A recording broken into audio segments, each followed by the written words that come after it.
আজ আমরা এমন একটি ঘটনার কথা জানব যা শুধু একটি ইতিহাস নয় বরং আমাদের জীবনের জন্য একটি শক্তিশালী সতর্কবার্তা। প্রশ্নটা হতে পারে, আল্লাহ কেন কিছু মানুষকে বানরে পরিণত করেছিলেন?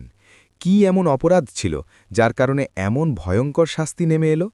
আজ আমরা জানব আসহাবে সাবতের পুরো ঘটনা বিস্তারিতভাবে। একটি শান্ত শহর, সমুদ্রের তীরে একটি সুন্দর জনপদ, শান্ত পরিবেশ, মানুষের জীবিকা মাছ ধরা। এই মানুষগুলো ছিল বনি ইসরায়েল জাতির অংশ। তাদের জীবনে আল্লাহ অনেক নিয়ামত দিয়েছিলেন, রিজিক, নিরাপত্তা আর সঠিক পথের দিক নির্দেশনা। কিন্তু এর সাথে ছিল একটি বিশেষ নির্দেশ, আল্লাহর আদেশ।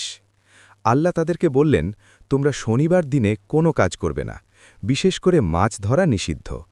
এটা শুধু একটি নিয়ম ছিল না, এটা ছিল ঈমানের পরীক্ষা। তারা কি আল্লাহর আদেশ মানবে নাকি নিজেদের লোভের কাছে হার মানবে? কঠিন পরীক্ষা শুরু। হঠাৎ করে এক অদ্ভুত ঘটনা ঘটতে শুরু করল। শনিবার দিনে সমুদ্র মাছ দিয়ে ভরে যেত, মাছগুলো পানির উপর ভেসে উঠত, সহজে ধরার মতো। কিন্তু অন্য দিনগুলোতে মাছ পাওয়া যেত খুবই কম। ভাবত, যেদিন মাছ ধরা নিষেধ সেদিনই সবচেয়ে বেশি মাছ। এটাই ছিল আসল পরীক্ষা, ধোঁকা ও চালাকি। প্রথমে তারা ধৈর্য ধরার চেষ্টা করল, কিন্তু ধীরে ধীরে লোভ তাদেরকে গ্রাস করল। তারা একটা কৌশল বের করল। শুক্রবারে জাল পেতে রাখে, শনিবারে মাছ জালে আটকে যায়, রবিবারে এসে তারা মাছ তুলে নেয়। তারা নিজেদেরকে বোঝালো, আমরা তো শনিবার মাছ ধরিনি। কিন্তু তারা ভুলে গেল, আল্লাহকে ফাঁকি দেওয়া যায় না। নেককারদের সতর্কতা। ওই সমাজে ৩ ধরনের মানুষ ছিল। ১, যারা গুনাহ করছিল। ২, যারা গুনাহ থেকে বিরত ছিল। ৩, যারা গুনাহকারীদের সতর্ক করছিল। নেককার লোকেরা বলতো, আল্লাহকে ভয় করো, এই কাজ বন্ধ করো। কিন্তু গুনাহকারীরা হাসত, অবহেলা করত, আমাদের কিছুই হবে না। আল্লাহর গজব। অবশেষে সেই সময় এলো যখন আল্লাহর ধৈর্যের সীমা শেষ হল। একদিন হঠাৎ আল্লাহর পক্ষ থেকে ঘোষণা এলো, তোমরা অপমানিত বানর হয়ে যাও। এক মুহূর্তে সব কিছু বদলে গেল। মানুষের চেহারা হারিয়ে গেল, তারা বানরে পরিণত হল। তাদের সম্মান, পরিচয় সব শেষ।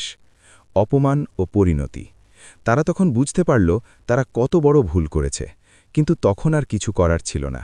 তারা শুধু কাঁদত, নিজেদের আত্মীয়দের চিনতে পারত, কিন্তু কথা বলতে পারত না। এই অবস্থা কয়েকদিন চলার পর তারা সবাই ধ্বংস হয়ে যায়। প্রিয় দর্শক, এই ঘটনা শুধু গল্প নয়, এটা আমাদের শিক্ষা।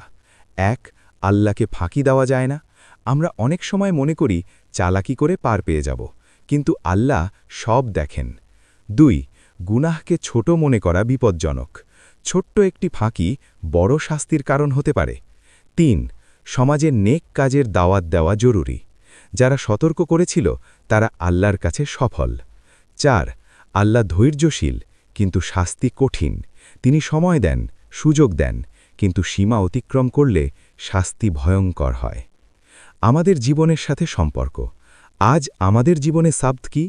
হারাম ইনকাম, মিথ্যা বলা, নামাজ ছেড়ে দেওয়া, অন্যায় কাজকে বৈধ মনে করা। আমরা কি আজ একই ভুল করছি না?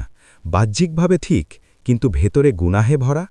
প্রিয় দর্শক, এই ঘটনা আমাদেরকে ভয় দেখানোর জন্য নয়, আমাদেরকে সঠিক পথে ফেরানোর জন্য।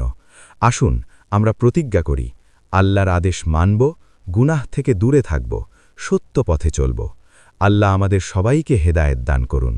আমিন। ভিডিওটি ভালো লাগলে অবশ্যই লাইক দিন, আপনার মতামত কমেন্ট করে জানাবেন। এমন ইসলামিক ভিডিও পেতে সাবস্ক্রাইব করে পাশে থাকুন।